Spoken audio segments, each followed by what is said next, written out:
Good morning, धम्म सकाळ, क्रांतिकारी, जय भीम, नमो बुद्धाय.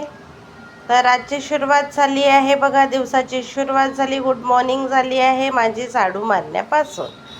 त्यांना आला होता कॉल, ते दोघंही बापले का मस्त आरामात झोपलेले होते आणि मी सुरुवात केली आपल्या कामाला. पटापट पटापट थोडं बाहेर जायचं होतं ना, मी झाडू मारून घेतला. घराला थोडेसे भांडे पण होते घासायचे, तर म्हटलं भांडे पण घासून घेते. आणि इकडे मी पटापट पटापट पोछा मारून घेतला घराला आणि छान असं झाडू पोछा मारून मी घर स्वच्छ केलं. आणि इकडे भात उरलेला होता रात्रीचा, जसाचा तसा, कोणीही हात लावला नव्हता, खाल्लाच नव्हता भात. आंघोळ पण झाली होती माझी, कपडे धुवून वाळू टाकले होते बढिया.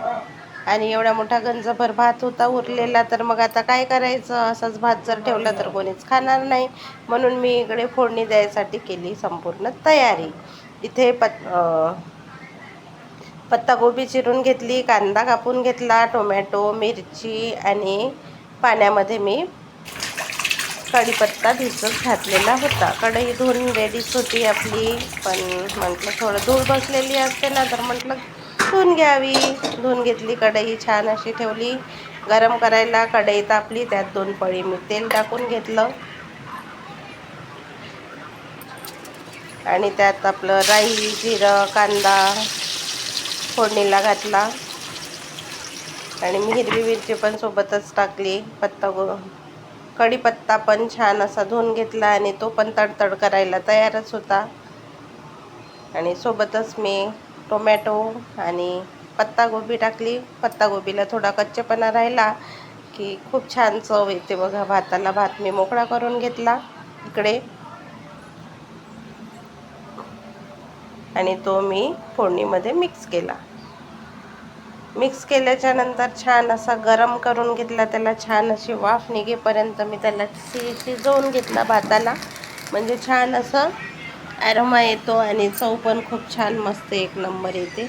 आणि इथे मी प्लेटभर भात मी खाल्ला, प्लेटभर भात त्यांनी खाल्ला आणि आम्हाला जायचं होतं बाहेर.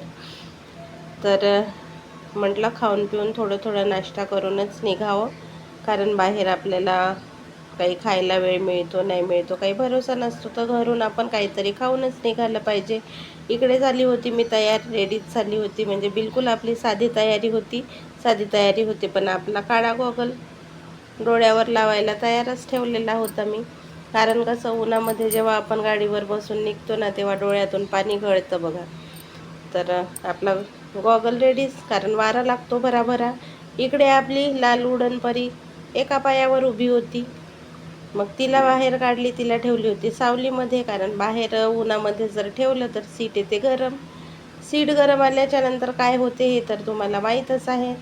आणि अहो आपले वर बघत होते मला, कुठे आहे म्हणून असं वळून वळून बघत होते मला, पण मी वरून खाली येतच होती. मग आपली गाडी निघाली, रस्त्याला लागली घरापासून आणि मग आलो आहे आपण समोरच्या चौकामध्ये. मग चौकातून आता तुम्हाला मी दाखवतेच आता भीम जयंतीची सुरुवात इथूनच, आपल्या घरापासूनच. खूप गर्दी म्हणजे माणसाला माणूस दिसत नाही इतकी गर्दी. जाताना येताना धक्का बुक्की, पूर्ण फुल जाम असतो रोड हा.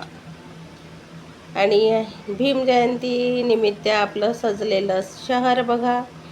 आणि रात्रीला तर तुम्हाला रात्रीचा नजारा तर काही वेगळाच असतो, तर तो पण तुम्हाला मी दाखवतेच. आणि आता आली आहे मी चौकामध्ये, त्रिशरण चौकामध्ये. इथे विहार आहे, हे मी आधी पण तुम्हाला दाखवलेलंच आहे ना. वर आपली बाबासाहेबांची प्रतिमा लावलेली आहे आणि या चौकातूनच आपण आपली एंट्री पुढे झाली आहे. आता तिथून डायरेक्ट पोचलो आम्ही फ्रूटवाल्यांजवळ. फ्रूटवाल्याजवळून मी घेतलं एक नारळ पाणी आणि नारळ पाणी घेऊन डायरेक्ट पोचलो आम्ही हॉस्पिटलमध्ये होती आमची ताई भरती. तिची तब्येत खूप खराब आहे, त्यामुळे डायरेक्ट